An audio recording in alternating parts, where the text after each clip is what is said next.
Mungkin izin ya teman-teman semuanya. Saya coba show nilai sementara untuk proses LNG lanjut. Hmm,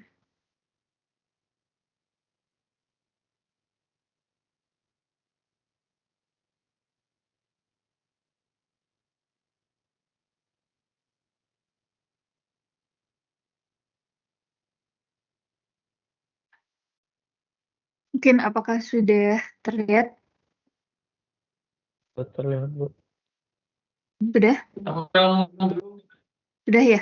Oke. Sudah, Bu. Jadi untuk kelas hari ini sebelumnya saya terima kasih gitu ya ke seluruh mahasiswa LNG Academy gitu ya, sudah atas kehadirannya, partisipasinya di kuliah LNG, proses LNG lanjut.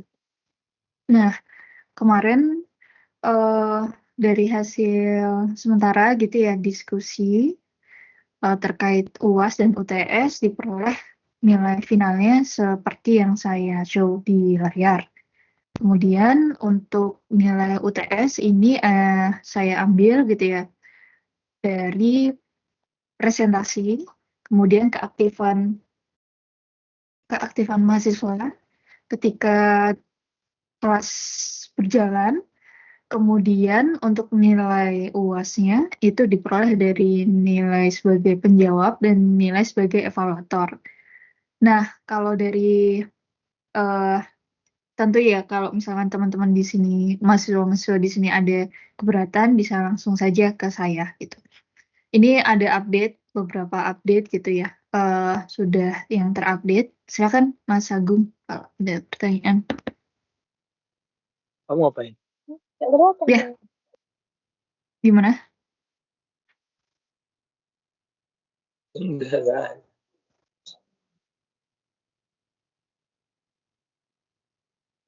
Oke. Nah, Baik, kalau Ibu. ada pertanyaan langsung ya, gimana Mas Agung mau tanya?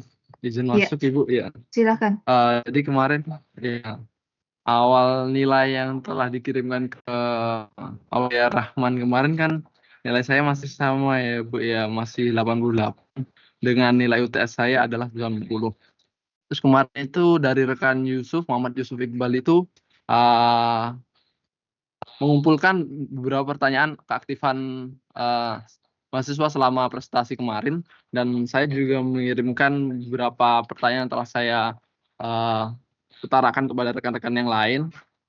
Saya lihat beberapa rekan-rekan yang lain juga telah memberikan pertanyaan mereka, dan di sini nilai terakhir yang Ibu tampilkan ini mereka dapat beberapa tambahan nilai seperti dari Muhammad Aulia Rahman, selanjutnya ada Hasyifa Farah Firdaus dan Muhammad Yusuf Iqbal. Namun dengan nilai saya masih sama dengan nilai yang pertama kali Ibu berikan kemarin, Ibu. Yang 90 ya? Terima kasih. Iya. Karena sebenarnya di 90 ini saya sudah meng-capture gitu Mas, apa pertanyaan-pertanyaan Mas Agung sebelumnya gitu. Kalau kayak yang Mas Aulia sebelumnya itu masih nilai tanpa keaktifan. Jadi ada perubahan tuh dari yang tadinya 80 ke 85 ya. Standarnya sih 80 nih dapat UTS semuanya. Kemudian kalau aktif 85, aktif dikit lah ya. Kemudian pertanyaannya rada banyak di 90 gitu kan. Kemudian di Mas Yusuf di 95. Kemudian yang paling aktif ya di 100 gitu sih Mas Agung. Jadi kira-kira Mas Agung Seperti itu ya, Bu. untuk Terima kasih ya, UTS-nya Bu. mau berapa? 95? Tapi nggak apa-apa. Mungkin kalau misalkan Mas Agung pengen langsung diubah gitu ya. Ada nanti kita bisa sih sekalian di forum ini gitu untuk kalau saya kasih pertanyaan Mas Agung bisa jawab bisa langsung saja gitu ke kita kita ubah gitu nilainya. Oh, Kira-kira gimana Mas Agung? berarti, oh ya, nanti mungkin bisa berjalan saja, Ibu. Kalau belum ada kesempatan pada hari ini, saya juga ingin mengikuti perbaikan pada hari Senin, Ibu. Siap, siap. Mm-mm. Saya kalau daripada nomor Senin nanti kalau misalkan ada kesempatan saya tanya gitu ya, langsung dijawab aja gitu ya Mas. Baik Ibu, terima kasih. Kemudian itu sih kalau kemarin sih di nilai UASnya ada beberapa yang sebetulnya bagus gitu ya sebagai penjawab, namun sebagai evaluator saya rasa eh, masih kurang objektif gitu. Kita mungkin bisa lihat gitu ya teman-teman sekalian. Misalkan nih Mas Vino ya, Mas Vino.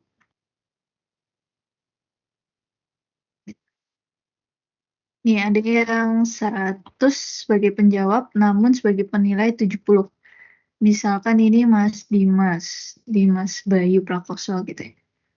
Mas Dimas Bayu itu kan berarti mengevaluasi jawaban dari em, Alifa Sharon ya, Alifa Sharon.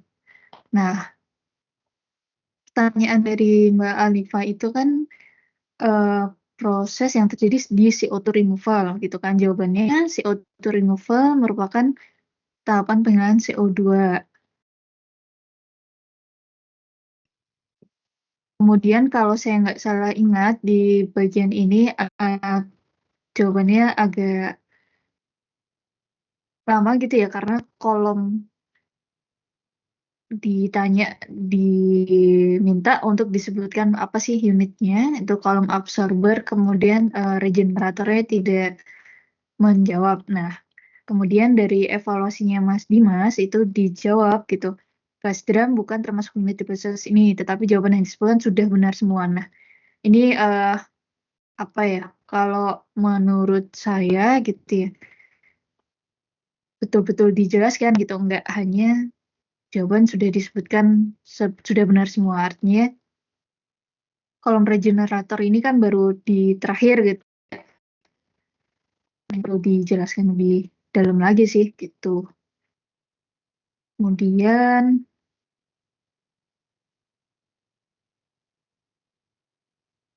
contoh lagi gitu yang bagus di sini. Nah ini Mbak Nakia sebagai penjawab sudah bagus gitu ya. Namun sebagai evaluasi itu belum gitu, mengevaluasi jawabannya Mas Handi, metode yang terjadi di KOD gitu kan. Ini kan memisahkan feed gas mentah dari air, hidrokarbon, dan lumpur. Jawabannya, untuk air dipisahkan menggunakan injeksi glikol, lumpur menggunakan separator. Nah, kalau dari evaluasinya Mbak Nakia, jawaban benar gitu kan, dipisahkan secara gravitasi, lumpur tertahan, terus disusun vertikal, dan butiran hidrokarbon ditangkap oleh Dempster. Nah, kalau dari sini jawabannya eh, nggak tepat gitu ya, karena hidrokarbon itu kan feed gas juga gitu. Feed gas terdiri dari hidrokarbon, nggak akan bisa gitu ya. Feed gas di- dipisahkan dengan hidrokarbon karena itu bagian dari komposisinya feed gas gitu, hidrokarbon. Jadi yang tepat itu hidrokarbon berat atau liquid hidrokarbon. Kemudian untuk injeksi glikol ini tidak dilakukan di KOD gitu, tapi ada di upstreamnya lagi gitu kan, sehingga ya jawaban ini nggak benar. Oleh karena itu kemarin penilaiannya adalah ketika si evaluatornya itu membenarkan jawaban yang salah, maka nilainya sama dengan jawaban eh, penjawab tersebut. Jadi misalkan Mas Sandi 70 ya evaluatornya juga 70. Tapi kalau misalkan di evaluatornya itu bisa menjawab dengan lebih baik gitu ya. Misalkan contohnya tadi mengkoreksi jawaban yang dari penjawab, maka ya nilainya bisa lebih bagus daripada si penjawabnya. Gitu sih maksud saya, metodenya seperti itu biar lebih objektif saja gitu teman-teman mahasiswa semuanya. Ini misalkan ya Mbak Elsa gitu sebagai evaluator dia nilainya lebih tinggi daripada penjawab karena memang em,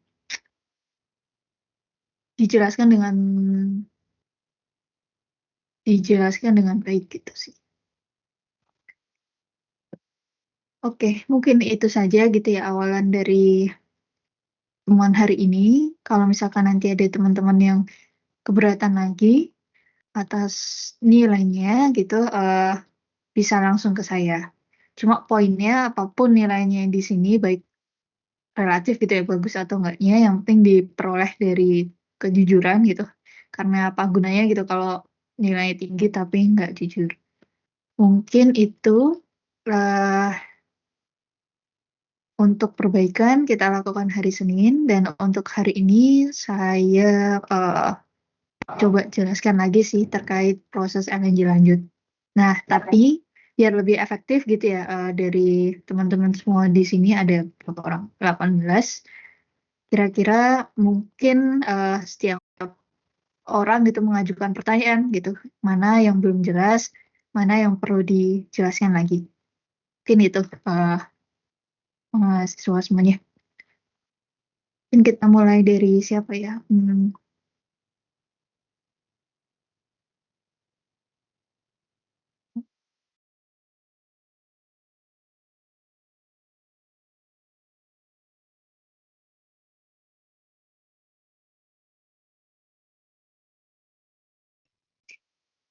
Kira-kira mungkin dari eh, pertama itu ada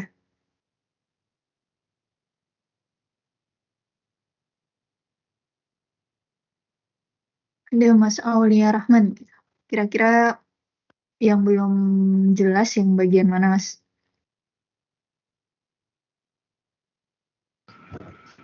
Baik Bu, mungkin kalau dari saya itu cara di plan 3 untuk memisahkan hidrokarbon ringan dan beratnya, lalu untuk menaikkan produksi LPG Bu, dengan LPBS ataupun yang menaikkan tekanan itu gitu-gitu Bu. Sekian. Oke, berarti di plan 3 ya?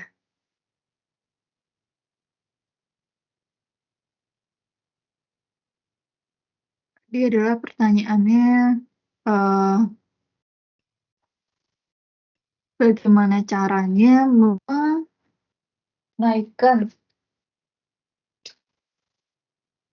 memisahkan hidrokarbon berat. Secara konsep itu kan dijawab saja gitu ya. Memisahkan hidrokarbon berat dan hidrokarbon ringan menggunakan proses distilasi gitu kan ya. Proses distilasi itu apa? Proses distilasi adalah memisahkan senyawa berdasarkan perbedaan titik didihnya gitu kan ya Mas Auli ya. Nanti mahasiswa yang lainnya juga berdasarkan titik didihnya. Nah, titik didih itu dipengaruhi oleh apa? Tekanan dan temperatur dari kolom distilasi kan. Misalnya di kolom scrubbernya ini kan memisahkan CH4 dengan fraksi di bawahnya ya, C2 ke bawah. Berarti pressure dan temperaturnya itu berdasarkan temperatur didihnya si CH4 gitu kan ya. Sehingga fraksi CH4 bisa ke atas, tetap ke atas, kemudian yang fraksi beratnya terkondens gitu ya, terkondens sehingga masuk ke kolom selanjutnya, ketiga ke deethanizer, depropanizer, debutanizer gitu sih. Nah, kemudian tadi cara meningkatkan produksi LPG. Konsepnya sama gitu ya. Oh, produksi LPG itu kan LPG komponen utamanya apa, Mas Aulia? Komponen propanan Bu. Propan dan butan. Nah, propan dan butan bis, untuk bisa meningkat produksinya otomatis eh, fraksi yang kebawa ke atas kan pastinya ada hidrokarbon berat yang kebawa ke atas ya ke top produknya scrap column misalnya. Itu gimana caranya agar fraksi tersebut yang carry over ke atas itu menurun gitu. Jadi lebih banyak yang terkondens. Nah, caranya gimana? Karena proses distilasi tadi itu pengaruhnya di pressure dan temperatur. Kalau kita apa kontrol pressure-nya agak relatif agak kurang fleksibel ya, karena pressure itu kan dipengaruhi oleh pressure upstream, pressure downstreamnya juga kan. Nah, yang lebih berpengaruh adalah di kita ngatur temperaturnya.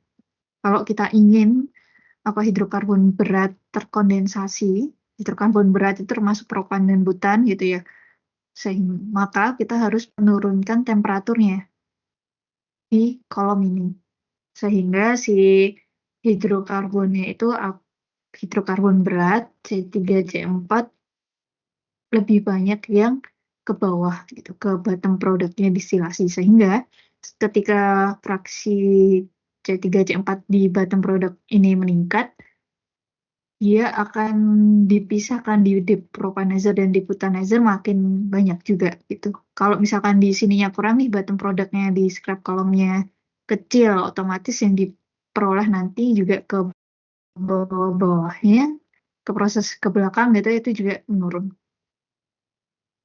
Mungkin itu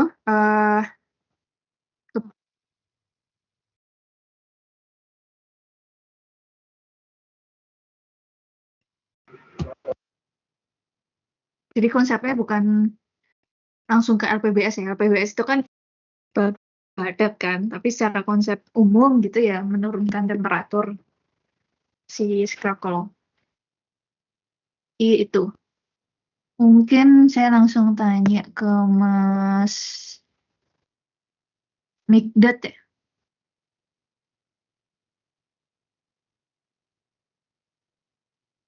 Mas Mikdad di kopi. Baik, Bu. Ah, Izin bertanya, Bu, terkait mungkin sebelum pertanyaan tanya, saya. sorry. Iya, Bu. Sebelum tanya, kita caranya hidrokarbon berat dengan hidrokarbon ringan dan cara kita meningkatkan produksi LPG. Dan cara pemisahan distilasi, Bu, yang itu perbedaan berdasarkan titik didihnya, Bu. Oke. Cara meningkatkan produksi LPG. Bu, jadi itu yang mau saya tanyakan, Bu.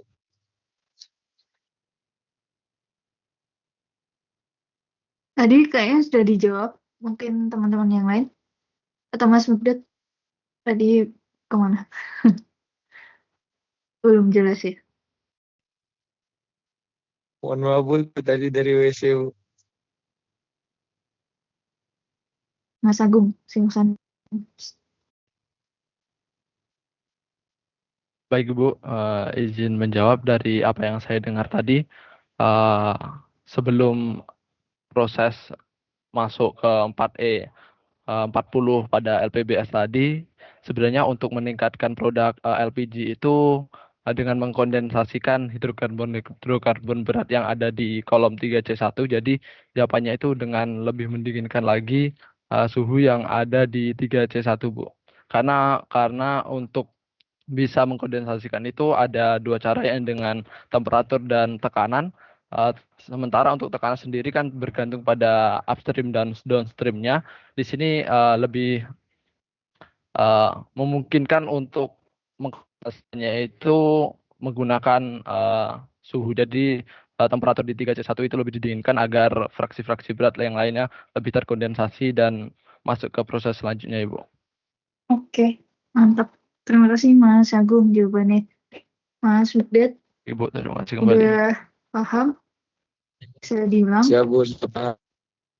Sudah paham, Bu. Terima kasih, Bu. Terima kasih, Agung.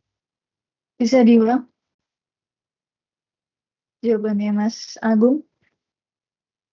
Baik, secara simpelnya, Bu, ya, untuk menaikkan produksi LPG itu dengan didinginkan lagi suhu dari LPG-nya sehingga produknya itu bisa lebih meningkat lagi, Bu.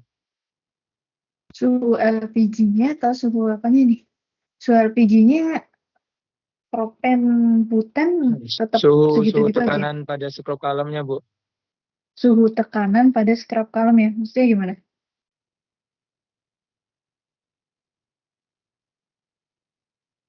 Oh, baik, Bu.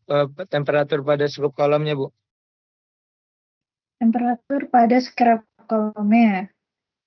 Kan scrap column itu ada dua ya. Ada top, ada bottom. Yang diturunin yang mana? Top atau bottom-nya?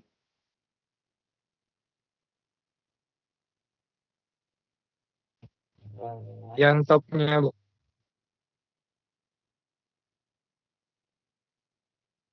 Kenapa nggak yang di bottom-nya?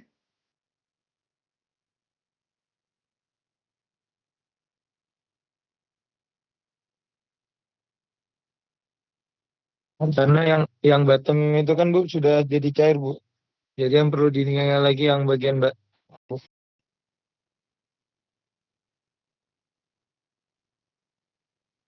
Udah jadi cair.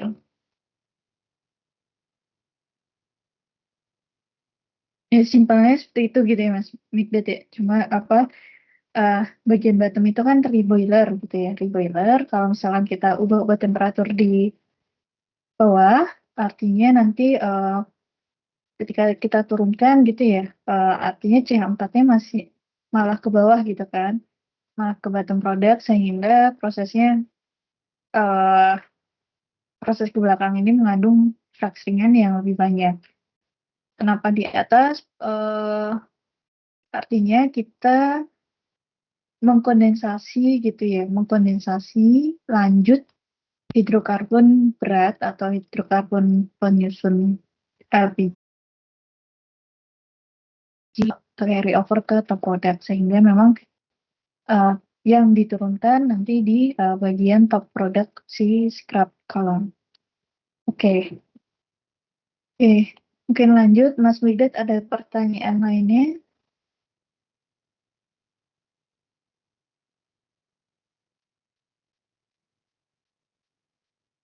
Ada?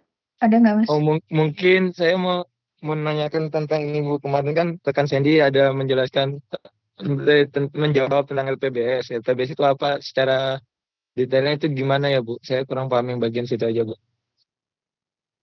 LPBS itu apa?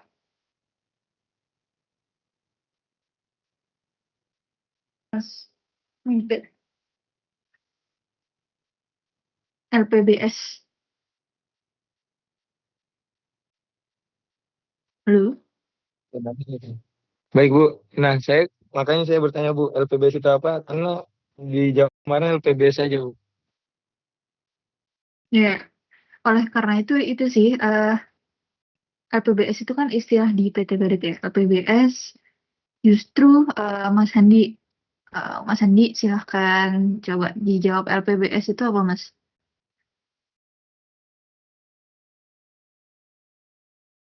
Apakah ada di sini ya Mas Handi? Enggak ada ya. Ya, bagaimana Bu?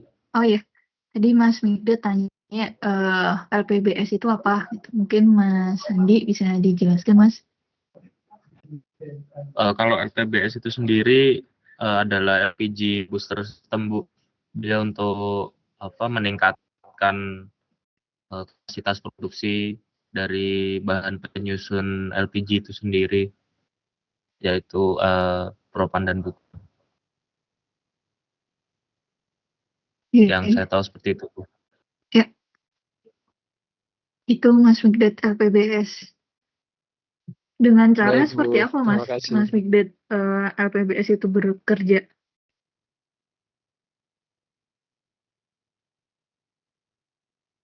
Maaf Bu, saya kurang paham terkait itunya Bu. Kalau Mas Handi?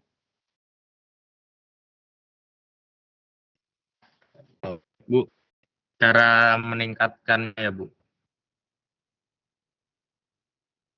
Iya, cara kenapa LPBS itu bisa meningkatkan produksi LPG tadi. Eh, Kalau dari pemahaman saya, untuk top produk di kolom itu dia akan di, dis- didinginkan lebih lanjut lagi Bu. Eh, itu ya Mas Mikdat ya. Jadi yang kita bahas tadi sejak awal itu kalau di PT Badak itu ada proyeknya LPBS, tapi secara konsep jadi kondensasi lebih lanjut di top produknya si scrap kolom. Baik Bu, Kebayang nggak ya Mas terima Mikdat? kasih Bu. Iya Bu, sudah terbayang Bu. Saya kira LPBS itu istilah umum Bu, ternyata ya cuma di sini saja Bu. Ada pertanyaan lagi, Mas Udet? Dari saya cukup, Bu. Terima kasih, Bu. Oke, kasih. Selanjutnya Mas Ari Maulana. Biru. Ya, ada pertanyaan nggak, Mas? Pertanyaan saya ini terkait ini, Bu. Bedanya kontak zone dengan stripping zone. Oke. Waktu itu yang jawab 3 zona siapa ya? Saya sendiri, Bu. Nah, kok bisa jawab stripping zone? Yang saya tahu itu, Bu, ada equilibrium, ada stripping, dan ada kontak zone, Bu. Ada kontak zone. Iya, Bu. 3 Oke. zona tersebut yang saya tahu sejauh ini.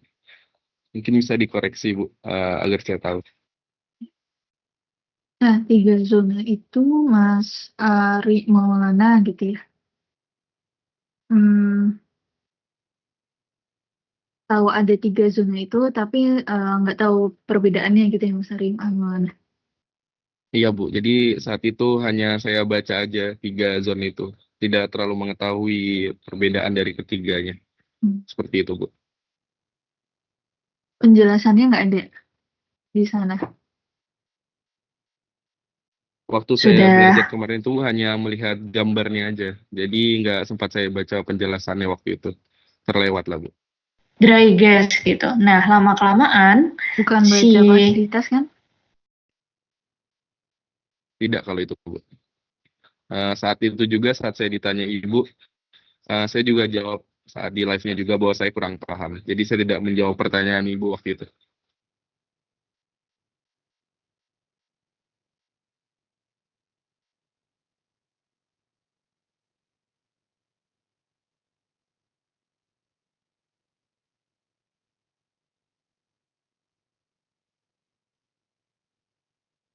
Justru saya agak surprise sih, Mas, apa adanya istilah stripping zone yang Mas Ari sampaikan gitu. Karena seingat saya, waktu kita menjelaskan itu, terkait absorber itu nggak ada stripping zone gitu.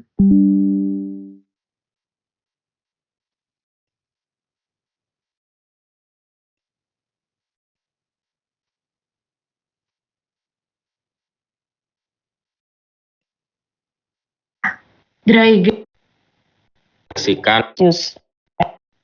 apa tadi mengalirkan dry gas yang temperaturnya tinggi dan pastinya pressure-nya. Mungkin Mas Ari Maulana bisa share referensinya yang dipakai stripping zone itu apa yang dibaca. Jadi Bu, saat saya menjawab itu kan sebelumnya saya melihat ini ya, belajar tentang zona 2. Itu juga merupakan ingatan saya. Jadi karena itu juga salah. Pembenarannya itu jawabannya ternyata di equilibrium zone, mass transfer zone, dan kemudian active zone, Bu. Seperti itu, Bu. Jadi stripping zone itu dari ini ingatannya sendiri gitu ya? Nggak ada dari referensi. Sudah dry, nggak apa-apa sih. Mungkin Karena kan itu bisa jadi saya tidak juga nggak bisa menjawab juga pertanyaan. Oke. Ya, Bu. Ya. Sebenarnya nggak ada intensi apa-apa gitu ya. Bisa jadi saya juga kelewat gitu ada istilah baru stripping zone atau yang lainnya. Sehingga kalau ada referensinya Baik, Bu. boleh banget gitu. Cuma kalau untuk zona absorpsi sebenarnya ada 3 konsep ya. Nanti penamaannya apapun mungkin bisa beda-beda. Kalau yang Mas Ari Maulana referensinya nanti ada stripping, mungkin bisa jadi gitu ya.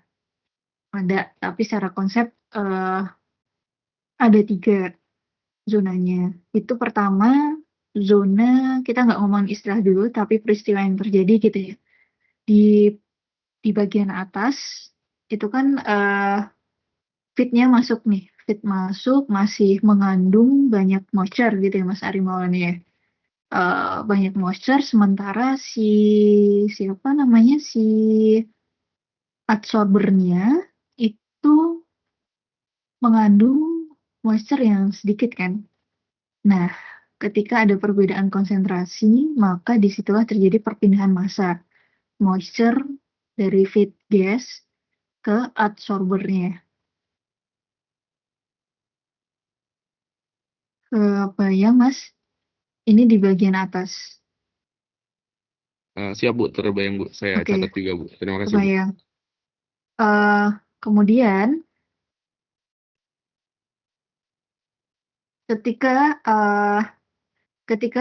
makin turun gitu kan ya, aliran feed gasnya turun gitu, ini terjadi mass transfer zone. Mass transfer zone itu apa? Ketika memang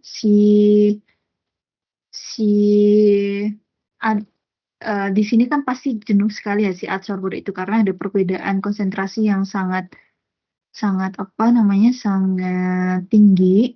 Jadi ada perpindahan langsung, kemudian di mass transfer zone ini ada perbedaan konsentrasi juga, ada perpindahan moisture dari feed gas ke adsorbernya, namun dalam jumlah yang lebih kecil.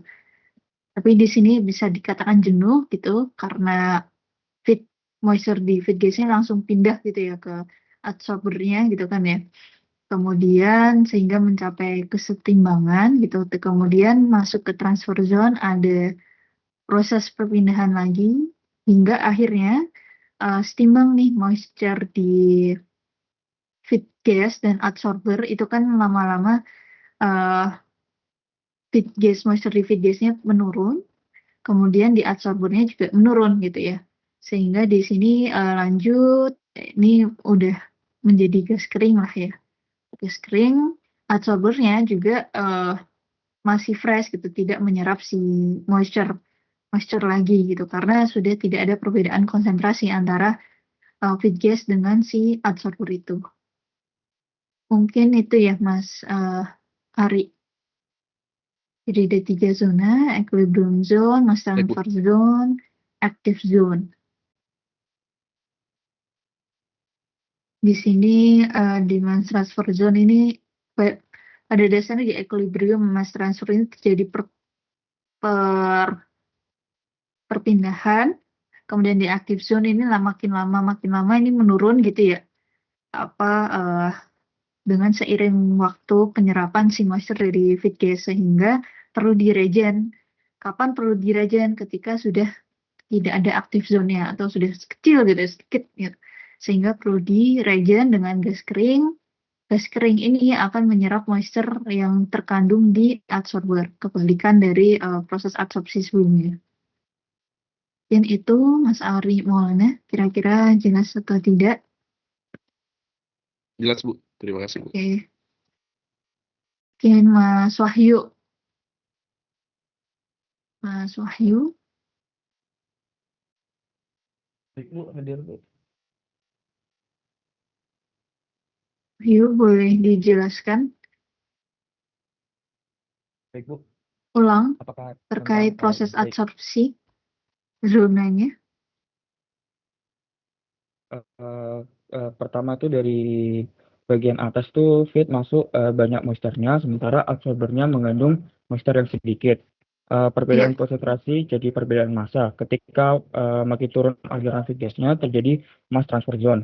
Kemudian pada mass transfer zone itu absorber jenuh, perbedaan konsentrasi yang sangat tinggi, perbedaan moisturnya yang lebih kecil, kemudian jenuh karena langsung berpindah gitu Bu. Kemudian akhirnya si moisture-nya itu di feed gas dan di absorbernya itu menurun. Kemudian pada active zone-nya itu dia itu menjadi kering. Absorbernya masih fresh. Kemudian si active zone-nya itu makin lama makin menurun penyerapan moisture ke feed gas-nya dan regen dengan si gas keringnya itu. Kemudian menyerap moisture dari si absorbernya sendiri gitu Bu. Oke. Ya, benar ya Mas Didi juga. Itu tadi Mas Ari Maulana, Mas Wahyu. Equilibrium zone, mass transfer zone, active zone. Di equilibrium zone ini karena perbedaannya tinggi, dia langsung jenuh gitu ya, si adsorbernya ini kondisinya sudah tidak bisa nyerap moisture lagi di feed gas. Terus lanjut ke sini mass transfer zone, ada perbedaan konsentrasi sehingga ada perpindahan, kemudian setelah kering gitu ya gas feed gasnya, maka lewat si active zone ini ketika moisture-nya sudah minimal gitu kecil, feed antara atsaburnya juga. Dan itu. Oke, terima kasih Mas Wahyu. Terima kasih Ini banyak, Bu. plan 2. Baik, Bu. Terima kasih Kemudian banyak. Mas Yugi Armaden. Ada pertanyaan Mas? Hadir, Bu. Yuk.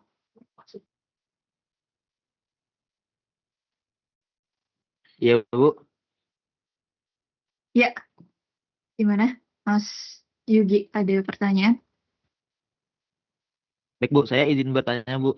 Kan kemarin tuh saya sempat kebingungan lah Bu, sebab disenggol masalah turbin dan juga GT valve, Joule Thomson Oke. valve. Nah, itu kan Bu, kemarin seingat saya belum ada dijelaskan lah Bu, dan itu sempat dijelaskan tuh sekilas di mata kuliah pompa kompresor mengenai turbin itu. Oke. Jadi pertanyaan saya Bu, kalau apa perbedaan mekanisme dari GT valve itu dengan turbin itu Bu? Gunanya juga sama-sama untuk mengekspansi.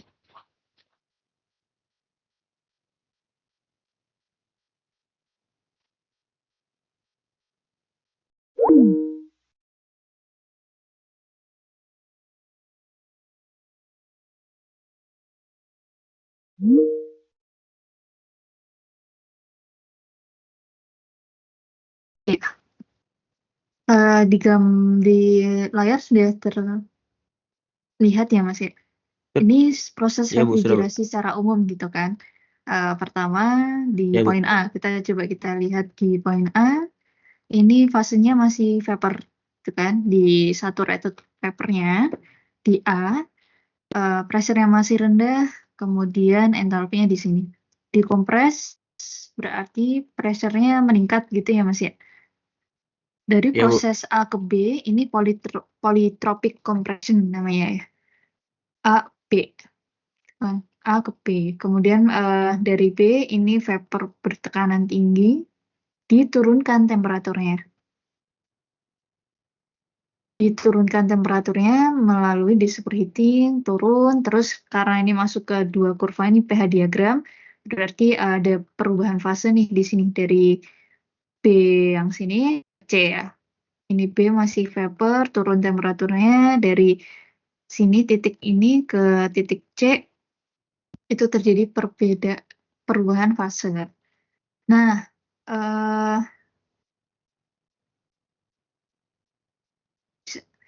oke. Kemudian dari C ke D ini terjadi ekspansi. Ekspansinya adiabatik menggunakan Joule Thomson valve. Di adiabatik ini apa artinya? Dia tidak ada Q-nya 0 gitu kan ya. Adiabatic expansion itu entalpinya sama, pressure-nya turun gitu kan ya. Entalpinya sama, pressure. Sehingga di titik C ke D ini hanya terjadi penurunan pressure tanpa adanya perbedaan entalpi. Kebayang nggak ya? Screenshot.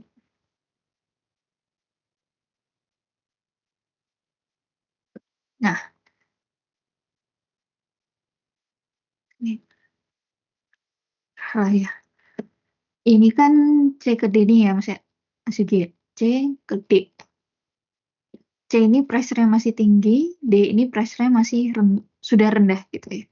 Dari C ke D ada penurunan tekanan sehingga kita sebut ekspansi. Nah, ketika kita menggunakan Joule Thomson valve, itu proses yang terjadi namanya adiabatic expansion atau kita bisa bilang isentalpi. Isentalpi, entalpinya sama nih.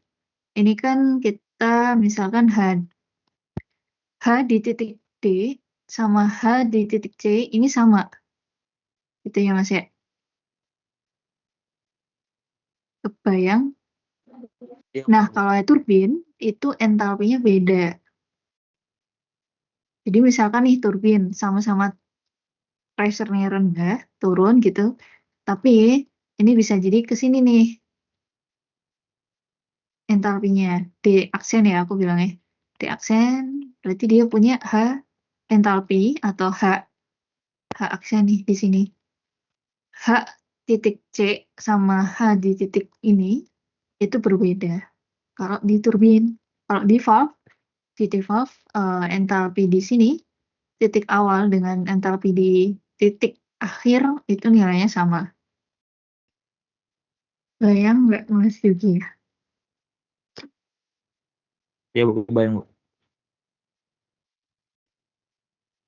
Konsep turbin ini biasanya dipakai kalau kita juga ingin memanfaatkan ininya, work-nya. Kalau kita ada perbedaan entalpi, itu kan artinya dia bisa menghasilkan kerja tuh, W. Udah belajar termo belum ya? Ya Bu. Oke. Kalau ini JT valve kan karena entalpinya sama gitu ya, nilai panasnya itu sama ya, kita nggak bisa memanfaatkan kerjanya dia. W-nya 0 gitu. Kalau di turbin, kita ada turbin gas, steam. Karena memang ada perbedaan entalpi, maka ada kerja gitu yang bisa dimanfaatkan. Jadi untuk Kebayang Mas turbin Yugi? itu Bu, Ya, prosesnya gimana? disebut apa Bu? Kan kalau misalnya di T-valve itu disebut adiabatic expansion. Nah kalau misalnya turbin itu apa Bu? Kira-kira ada yang bisa menjawab? Mas Panji.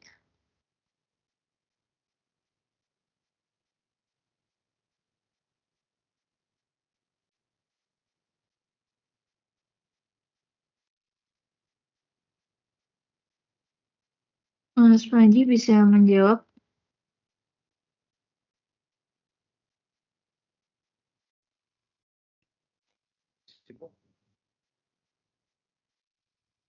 Coba pada dengar. Permisi Bu.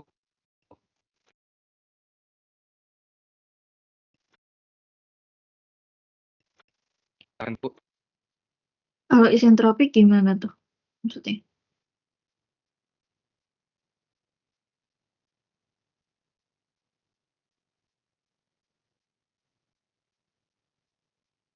Untuk isentropik tuh entropinya yang konstan Bu.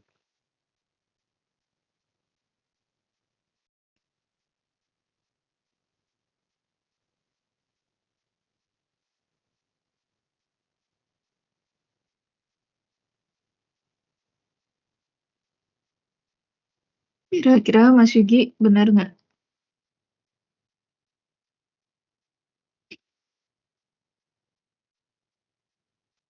Izin Bu, tadi Iya, kan menurut penjelasan Ibu tuh kalau misalnya turbin itu mengakibatkan perubahan entalpi Bu. Dan betul. isentropik itu kan yang disebutkan dengan Panji itu entalpinya konstan, maka tidak akan terjadi perubahan entalpi. Sebabnya bukan deh. Kalau isentropi itu kan sebenarnya entropinya sama ya Mas ya. Kalau isentalpi, entalpinya sama kan? Oh iya Bu, isentalpi dan Isobarik. isentropik ya Bu.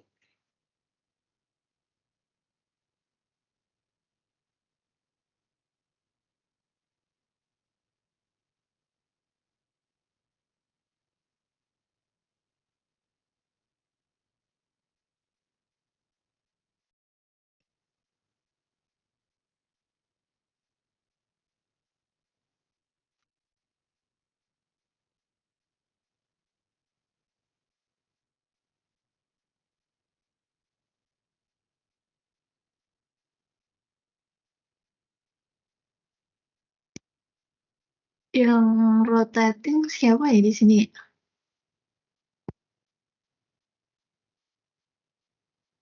Beno Bu. Oleh Beno, Mas Beno. Kira-kira gimana?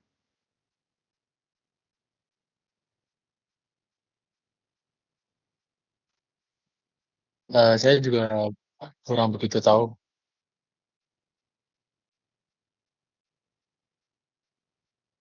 Belum tahu. Oke. Kalau pH diagram udah tahu belum ya Mas ya? Mahasiswa di sini semua. Belum juga di mana namanya? Di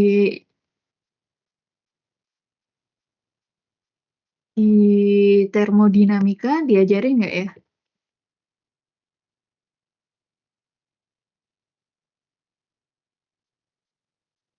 Halo,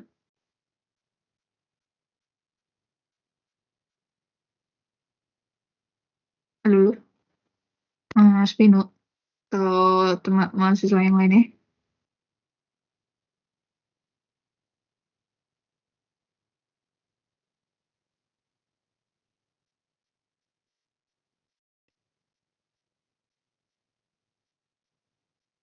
Mas Pino, mahasiswa yang lain? Baik Bu, kalau kalau soal diagram dulu pernah tahu tapi sekarang lupa Bu. Tapi ada pernah diajarin di termo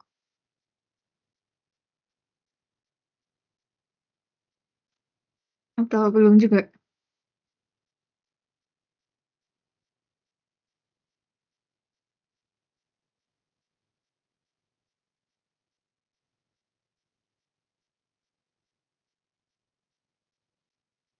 Yang lainnya sudah dry gas Plus ada apa nanti operasi itunya lagi, tapi dry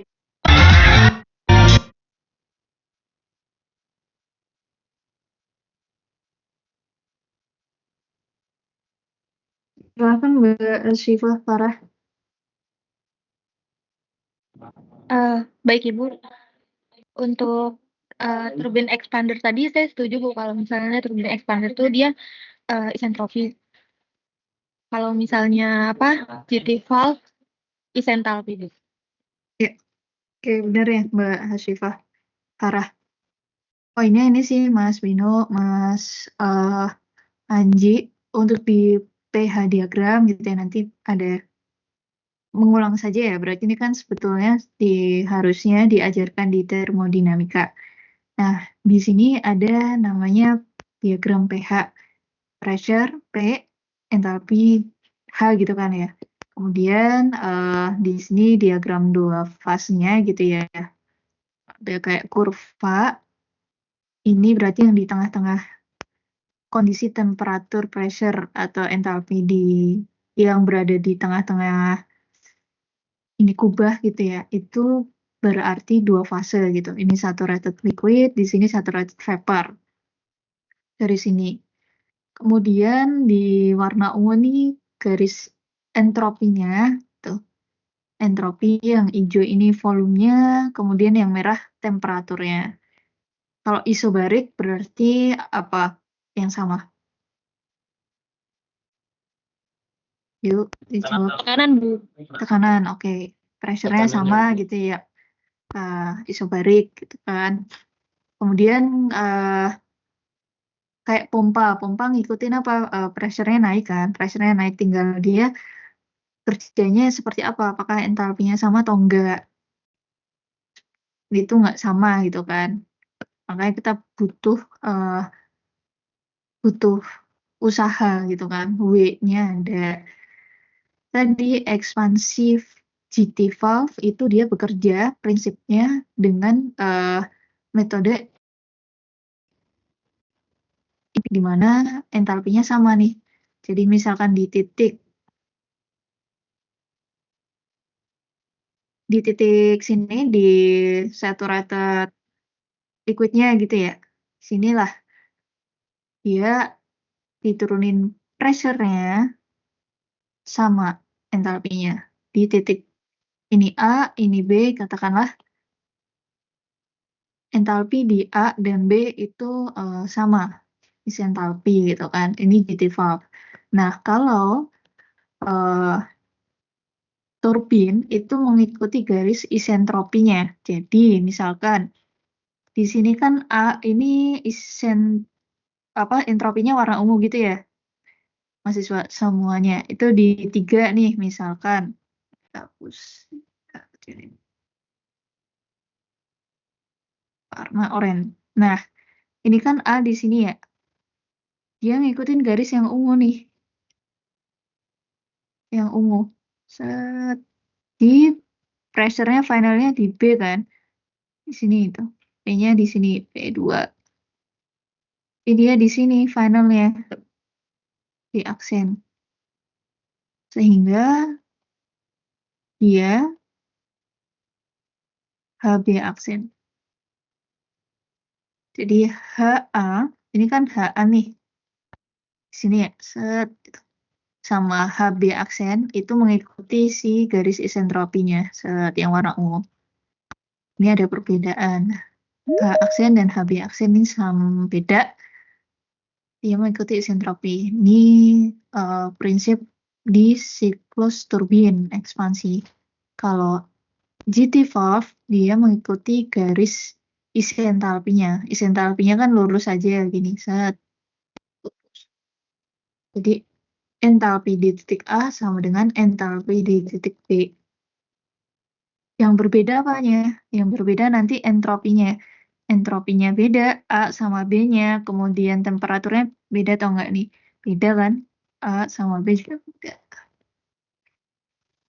Kebayang nggak ya, teman-teman? Oh, nggak kebayang. Kebayang, Bu. Makasih banyak, Bu. Kebayang, Bu.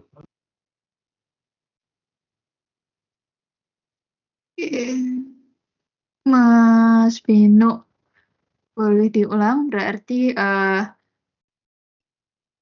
yang kita bisa memanfaatkan kerja itu GT valve atau turbin.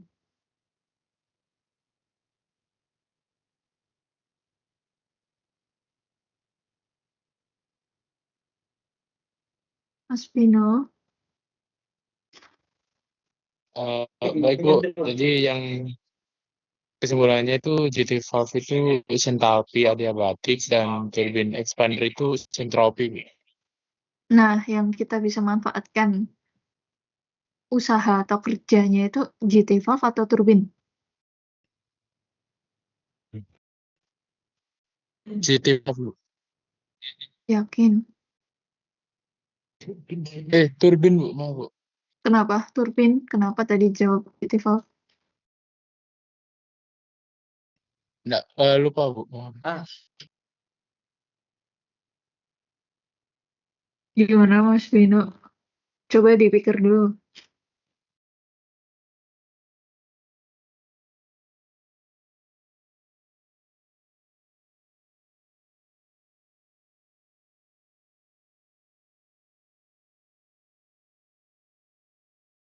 Kalau J-Power isentalpi, kalau si turbin dia isentropi. Coba Mas Bino.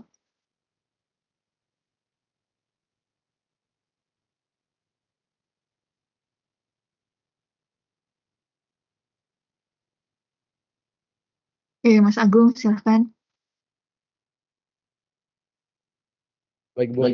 Izin menjawab. Mungkin jawaban dari saya, Bu. Karena Ya, di turbin valve tadi itu entalpinya berbeda, diubah menjadi kerja, sementara di GT valve tadi entalpinya masih sama, Bu. Jadi itu alasannya mengapa di eh, turbin itu perbedaan entalpi itu dimanfaatkan untuk kerjanya, Ibu. ya oke, benar Mas Agung. Mas Bino, udah paham? Baik Bu. Boleh. Jadi apa Mas yang bisa kita manfaatkan kerjanya?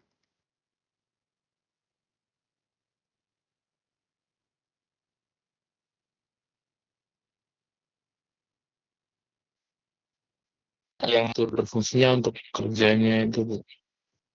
Entalpi yang berfungsi di turbin. Gimana? Entalpi yang berfungsi di turbin atau seperti apa? Eh, entalpi yang hilang fungsi untuk kerjanya itu. Entalpi yang hilang. Bagaimana?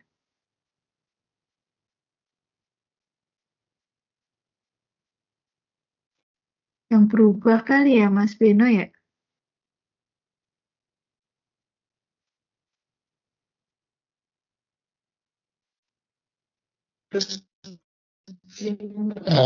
Jadi yang entalpi yang hilang itu jadi bantu buat jadi membuat kerja itu.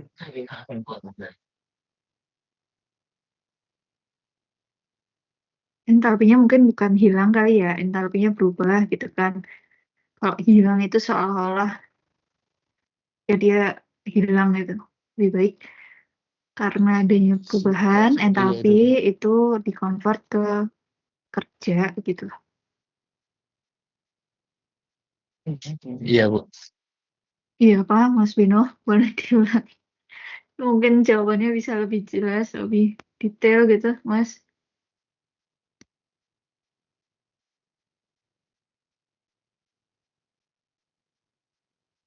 Jadi boleh diulang dari awal. Kenapa bisa turbin menghasilkan kerja? Ya Bu, jadi yang entalpi tadi yang hilang itu berubah menjadi gerak gitu Bu.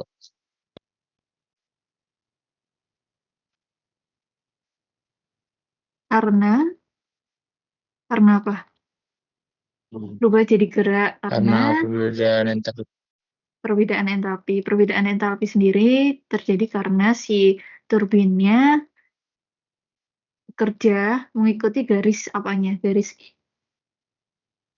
isentropinya. Iya, Mas.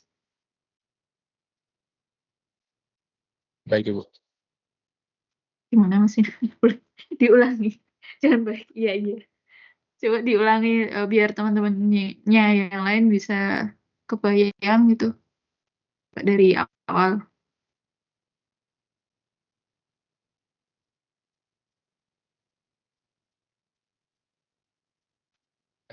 Jadi tadi yang untuk versi entropinya itu kan berubah bentuknya, terus itu bisa menyebabkan kerja Bu, menggerakkan turbina Bu.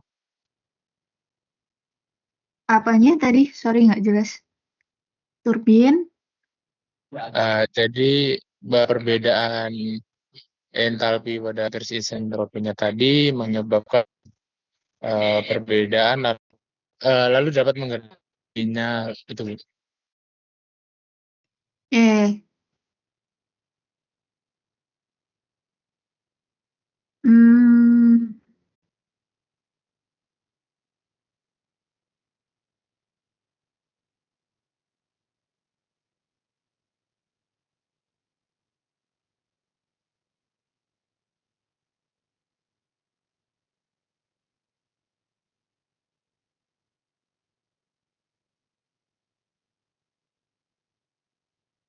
Mbak Maura, Natasha, mungkin boleh disampaikan tadi jawabannya Mas Bino apa?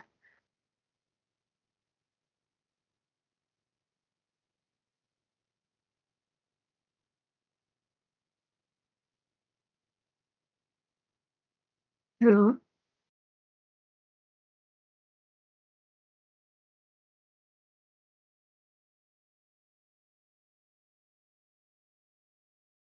Mbak Maura?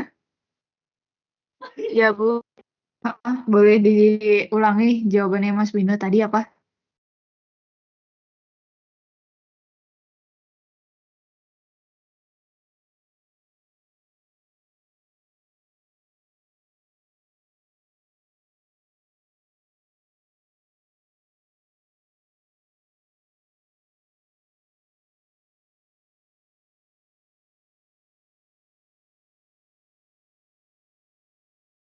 Jadi entalpinya itu berubah di garis.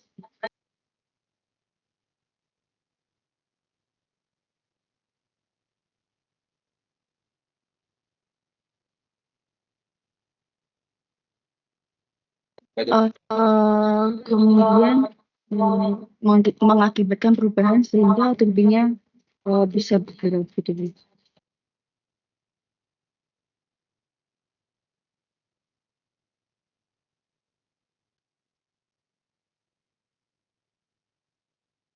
Gimana Mas? Mau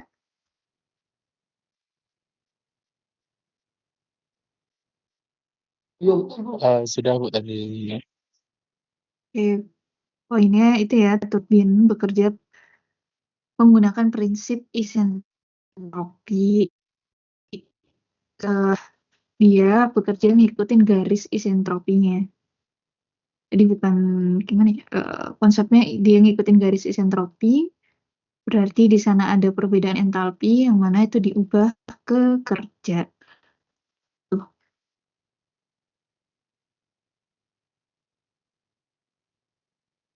Oke, selanjutnya ada pertanyaan lagi, Mas Agung, oke lah ya. Mbak Alifa Sharon.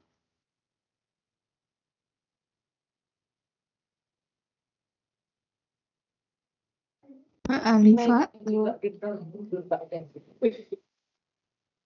Baik, Bu. Saya tanya, Bu. Terkait itu, Bu, konsep dari refrigerasi sendiri, Bu. Kemarin kan ada 4 konsep, Bu, yaitu evaporasi, ekspansi, kompresi, sama kondensasi. Nah, itu untuk konsepnya atau secara umum sendiri gimana ya, Bu? Sama itu, Bu.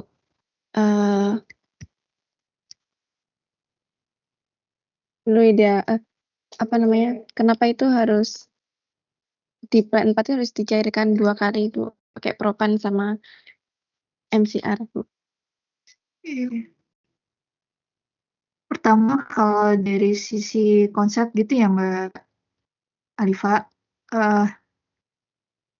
ada kompresi di sistem refrigerasi, itu ada kompresi, kondensasi, ekspansi, dan evaporation. Balik lagi, itu menggunakan konsep dari pH diagram gitu.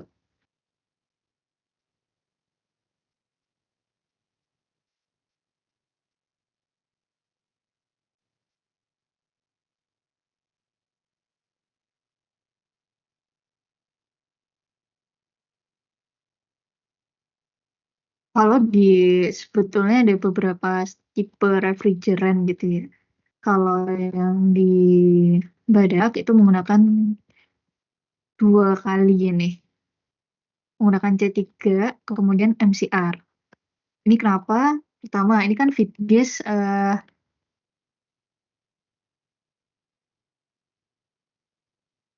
di sini temperaturnya awalnya di ambient ya, kali ya. Ambient, kita ingin dinginkan dan dikondensasikan ke minus 160 derajat Celcius gitu ya Mbak Alifa. Dari sini kita pengen mendinginkan ke minus 160 derajat Celcius. Nah, kalau yang digunakan PT Badak itu ada 2 tipe, pertama MCR dan C3. Ini tujuannya pertama adalah kalau untuk MCR itu yang berguna mendinginkan feed gas ke LNG nih dari minus 35 ke 160 derajat Celcius. Kenapa minus 135? Kenapa minus 135 nih?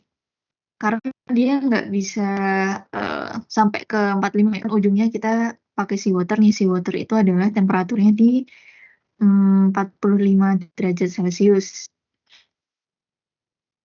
45 derajat Celcius, air laut itu mengkondensasi si C3, sehingga dia C3 pressure temperaturnya segitu ya 45, kemudian diturunkan bisa temperaturnya di minus 35 derajat Celcius C3. Nah, temperatur C3 di minus 35 itu berfungsi untuk mengkondensasi si MCR-nya. Jadi di sini dia sama gitu lah ya. Minus 35 diekspansi dia bisa turun ke 160 derajat Celcius.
Oh ini sih Mbak Alifa, Alifa Sharon. Kenapa kita pakai 2 MCR dan C3? Kita melihat si pH diagram masing-masingnya, si komponen ya MCR dan C3-nya. Tadi disebutkan C3 itu kan hanya bisa mendinginkan sampai minus 35 derajat Celcius ya Mbak Alifa ya. Sementara targetnya itu minus 160, sehingga kita butuh refrigeran lainnya gitu ya, yang komponennya menghasilkan temperatur bisa mendinginkan sampai minus 160 derajat Celcius. Kemudian kenapa nggak MCR doang nih sampai seluruhnya gitu ya?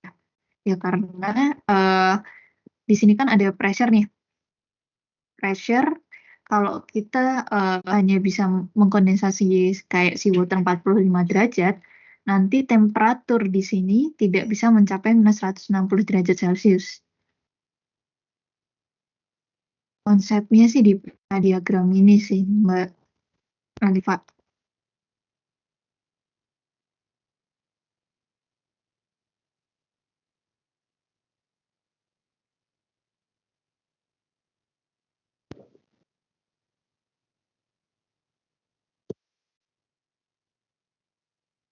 Baik, Bu. Iya, gimana Mas Agung? Berarti tadi kuncinya itu jika menggunakan MCR semua itu jika startnya dari 45 atau berapa ya, Bu? Jadi tidak bisa mencapai minus 60 atau bagaimana, Bu? Kenapa tidak menggunakan MCR semua gitu?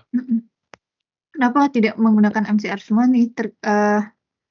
Karena dia untuk mengkondensasi di pressure segitu, dia butuh temperaturnya minus 35 derajat Celcius, Mas Agung. Untuk pressure sekian, dia butuh temperaturnya minus 35.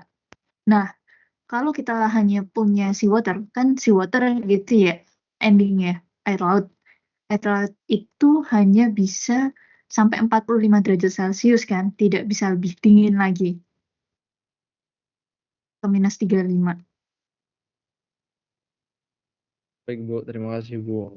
Jadi nggak bisa. Ya,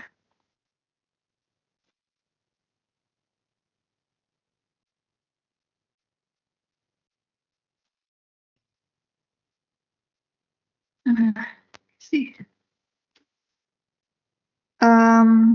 Di sini nih, cooling curve. Yang garis lurus ini natural gas gitu ya. Kemudian yang potongan-potongan ini si refrigerannya. Kalau bisa dilihat dari sini temperatur antara si natural gas sama temperatur pendinginnya itu hampir sama gitu ya. Mas. Nggak terlalu jauh lah sini. Nggak berpotongan juga. Jadi itu tadi kenapa sih MCR dengan pressure di titik discharge kompresornya dia butuh untuk dikondensasi temperaturnya di minus 35 derajat Celcius. Kalau kita mengkondensasi pakai seawater tentu itu tidak bisa gitu. Bayang nggak ya? Ini natural gas. Contohnya aja ini yang cascade yang grafik nomor 2. Natural gas yang warna merah. Kemudian ini cascade gitu ya. Kalau si seawaternya di atas 45 derajat Celcius gitu ya, berarti kan ini ada potongan kan yang kita mau dinginin ke bawah gitu ya, ke minus 160 malah di sini di 45, artinya ada perpotongan. Bisa. Sehingga kita perlu dua komponen C3 dan MCR.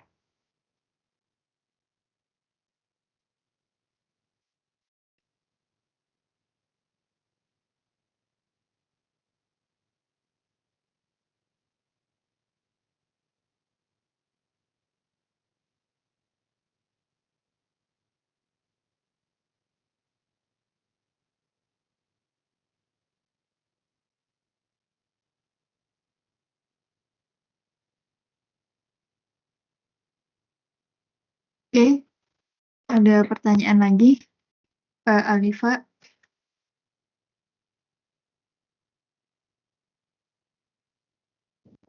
Izin mungkin mau konfirmasi Bu. Jadi di Iya. sini tuh dia itu kan dari suhu 45 derajat kan pakai singleton. Nah, kemudian dia itu diinginkan terlebih dahulu menggunakan si C3-nya ini Bu, dan dia hanya mencapai di suhu minus 35 derajat. Lalu diekspansi lagi agar suhunya itu bisa minus 160 menggunakan MCR, apakah begitu Bu?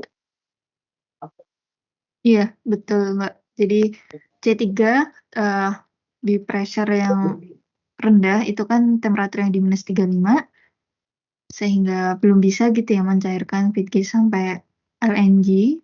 Oleh karenanya butuh MCR tambahan, MCR yang mana dia bisa ketika dia diekspansi gitu temperaturnya bisa mendekati minus 160 derajat Celcius.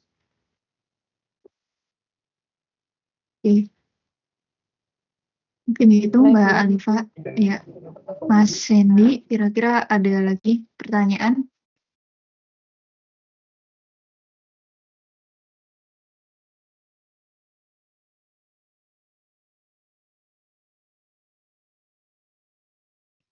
Ada pertanyaan, Mas Sandy?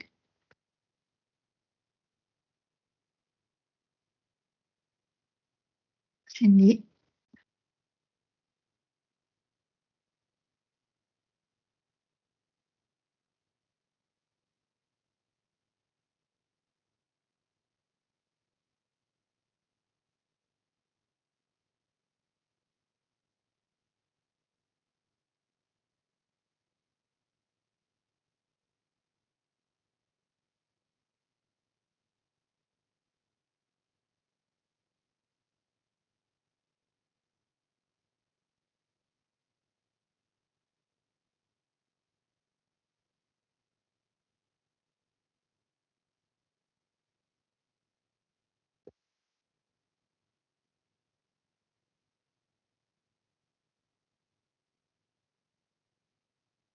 Silakan Mas Agung. Baik Ibu, izin bertanya tentang plan 16 Ibu saya Bu. Jadi dalam buku yang pernah saya baca ya Bu ya, ada tabel itu LP itu tekanan yang diinginkan kan 3 sampai 4 kilo per cm kuadrat ya Bu, dengan suhu 140 derajat. Namun keluaran dari 16E2 itu suhu yang diinginkan itu hanya 35 derajat Bu, dan tidak ada tertulis tekanannya berapa. Dan pada diagram itu saya juga lihat keluaran dari LP dan HP kondensat itu menuju ke tangki 20 maksud saya, satu jalur Bu. Apakah itu artinya LP dan HP itu memiliki tekanan dan temperatur yang sama begitu Bu? Terima kasih. Boleh di-show Mas Agung Oh baik yang Bu, dimaksud. izin mempersiapkan boleh. Bu.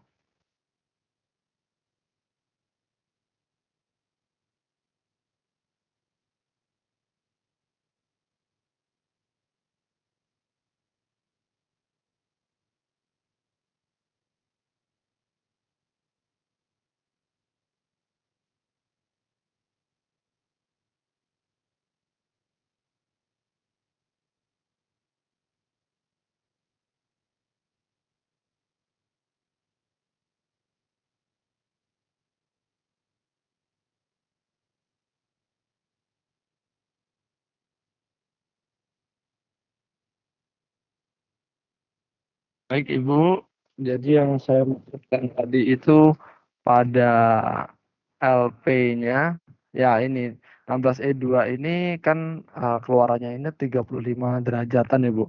Dan masuk ke storage sama dengan ini di HP-nya itu masuk dari 16E2 itu masuk ke storage tank 20, dan ini dari HP-nya Bu.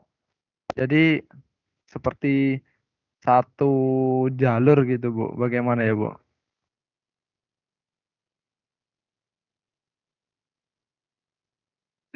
Yang mana? Sorry Mas Agung. Yang ini Yang ini tuh dari LP dan ini Mm-mm. tuh yang atasnya jalur HP, Bu. Dan ini masuk ke storage tank 20. Oke, pertanyaannya. Apakah itu memiliki temperatur dan tekanan yang sama, Bu? Dan pada terakhir di 16E2 ini pada LP itu hanya 35 derajat Celcius, Bu, untuk temperaturnya. Sementara pada Oke. tabel kan diketahui ininya sampai 140 derajat ya, Bu, ya. Ya. Em, oke. Ini kan 140 derajat itu di kolomnya ya Mas Agung ya. Kalau yang di 16E2 ini sudah didinginkan dengan cooling water kan ya.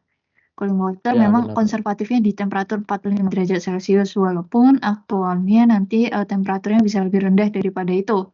Nah, kalau yang di grafik atau gambar yang di show Mas Agung, ini temperaturnya di 35 derajat Celcius. Nah, kemudian untuk LP dan HP itu coba di gambar HP Mas, HP stabilizer.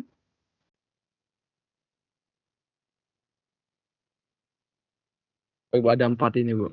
Yang Belum. ini, Bu. Oke.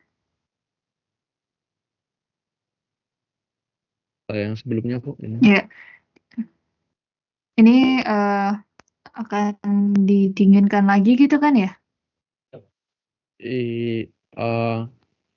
HP-nya, Bu, atau bagaimana? Betul, HP-nya. Kalau dari HP-nya ya ada pendinginan lagi, Bu. Pertukaran panas juga. Di HP-nya di 16. Kalau 6 ini didinginkannya di regular. ini, Bu, kipas.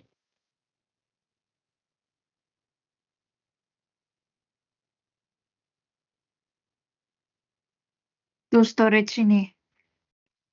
Nah, ini poinnya ini Mas, temperaturnya sama di 35 derajat, kemudian pressure-nya juga nantinya akan sama antara LP maupun HP. Kenapa dibedakan LP dan HP? Ini lebih ke sumber gas yang diolahnya. Jadi kalau LP itu sumbernya dari plan 3 gitu ya. Kemudian kalau yang HP itu high pressure, berarti sumber feed-nya itu dari plan yang tekanannya masih tinggi, yaitu di knockout drum. Itu aja sih Mas Agung. Berarti nanti pada tank 20 storage tank 20-nya itu bakalan sama saja ya, Bu, ya, Bakal kondensannya, sama. Bu, ya. Bakal sama. Oh. Oh iya ya, baik. Terima kasih, Bu. Oke. Makasih Mas Agung. Selanjutnya ini Baik, Jumatan Bu. juga ya di sana. Mas Sandy.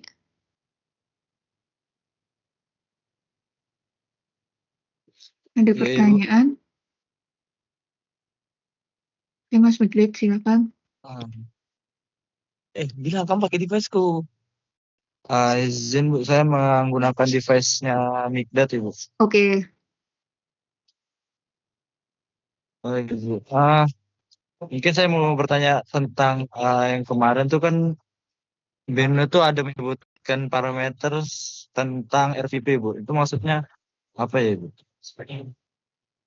Ya, RVP itu rate feed pressure kan? Itu adalah mengindikasikan kandungan fraksi rengan di kondensat. RVP tekanan uapnya berapa sih? Itulah poinnya ya, simpelnya di kondensat. Itu sih Mas, red paper. Di tekanan itu, di komponen itu, komposisi segitu, dia tekanan uapnya berapa. Otomatis kalau makin banyak fraksi ringannya, RPP-nya makin tinggi. Gitu. Artinya tekanan uapnya dia tinggi. Itu Mas Sendik.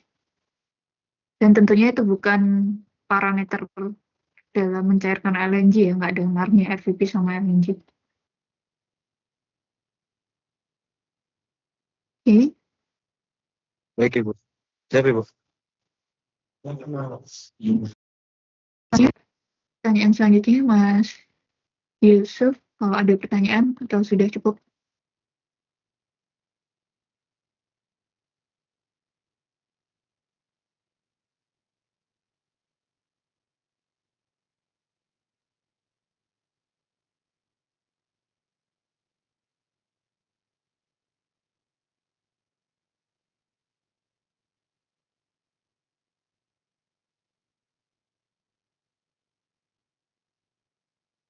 Seperti apa Mas? Putus? Mohon maaf.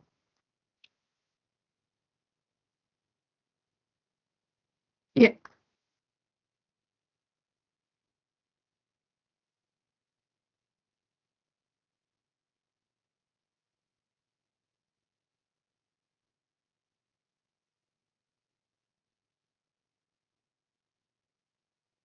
agak kurang jelas mungkin yang lain.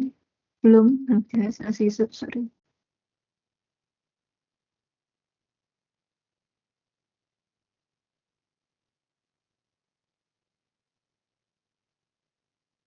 Bagaimana pertanyaannya tadi, turbin expander sama JT valve ya?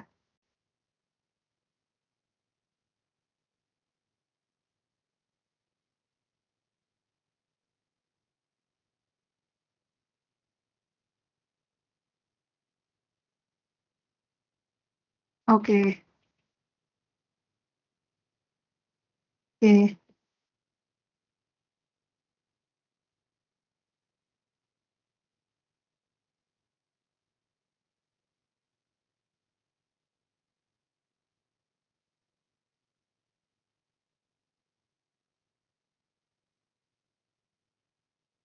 Oke, mungkin saya kasih kesempatan kali ya ke Mas Yusuf.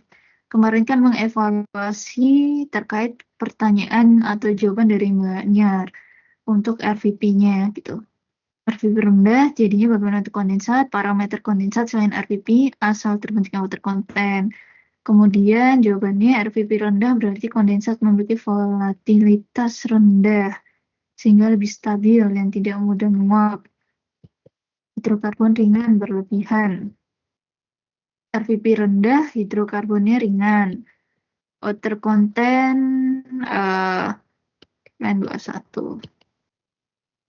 Dijawab oleh Mas Yusuf, RVP rendah menunjukkan bahwa tekanan uap dari cairan tersebut rendah. Oke, sehingga lebih sedikit hidrokarbon ringan yang menguap. Oke, jawaban benar.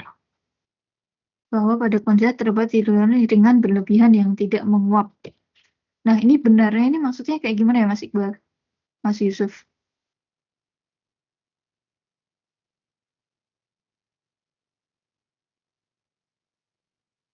Halo?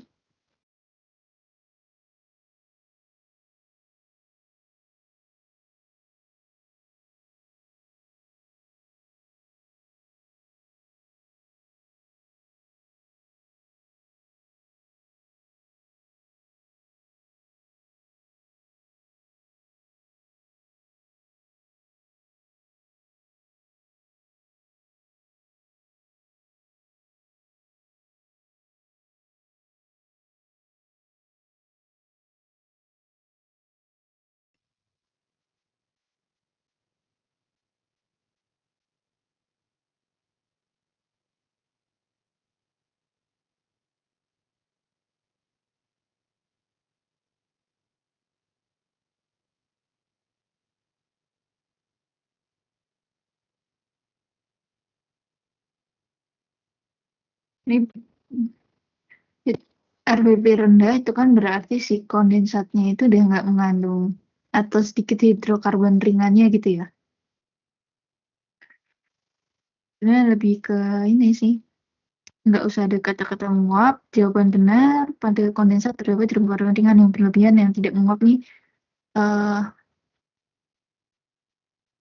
Apa namanya? Harusnya tidak seperti demikian gitu ya Mas Yusuf ya. Atau ada argumen lain, mungkin kalau jawabannya sekarang benar nggak perlu ngikut kebaikan.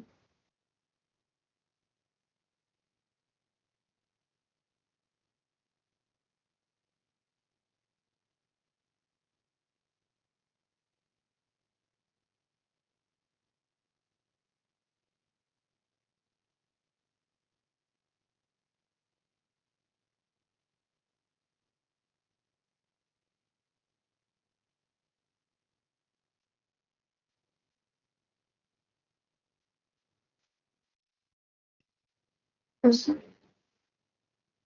ya,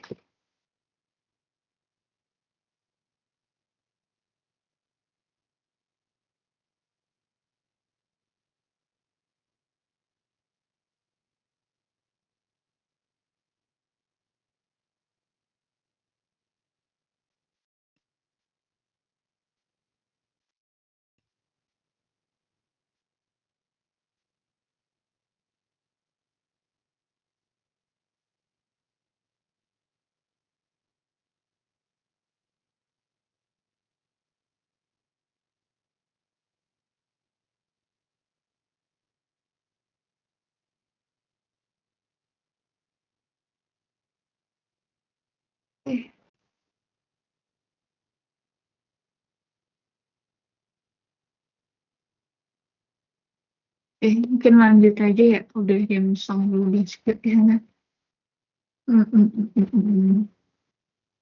Kira-kira ada pertanyaan lagi nggak, satu aja atau cukup dulu kali ya? Kita lanjut Senin, di perbaikan. Konsepnya sih sama gitu, seperti kemarin saya ajukan pertanyaan, kemudian dijawab, tapi ini langsung aja apa satu orang satu gitu, jadi penilaiannya langsung dari saya. Mungkin itu saja, mahasiswa-mahasiswa udah 11:30 ya di sana ya, biar nggak nunggu Jumatan juga. Setuju? Setuju, Bu. Oke. Oke. Mungkin itu saja dari saya untuk hari ini. Nanti ada beberapa update nilai gitu ya. Kalau ada perubahan yang mau perbaikan di hari Senin, nanti diinfokan saja. Untuk update nilainya saya nanti sampaikan ke Mas Aulia. Mungkin itu saja. Terima kasih atas kehadirannya. Semoga pemahaman terkait proses LNG lanjut juga ada peningkatan gitu ya, mahasiswa semuanya. Kurang lebihnya mohon maaf. Assalamualaikum. Gimana Mas Mugdad? Bu, Ya, saya mau demikian. nanya, Bu, terkait nilai kan itu kalau 70 itu kan 70 sampai 80 kan B. Sedangkan yang BC itu kurang dari 70, Bu, itu gimana ya, Bu? Ya, B. Kalau nilainya B itu berarti di rentang 70 sampai 80. Jadi kalau pas 70 masuknya B. Kalau kurang dari 70 ya BC gitu. Berapapun nilainya di bawah 70. Berarti, Bu, untuk nilai dari Sandy, kemudian Bramantia dan saya sendiri itu termasuk yang B apa B. BC, Bu? Karena kan Ya ini B 70 ini nilainya. harusnya. Baik, Bu. Terima kasih, Bu. Mm-mm. Oke.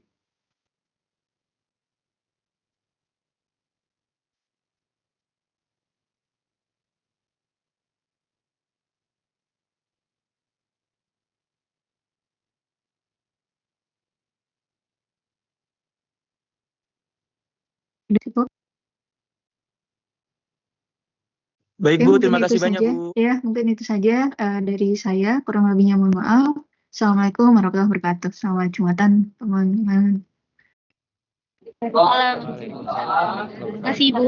Terima kasih. Terima kasih, Bu. Terima kasih, Bu.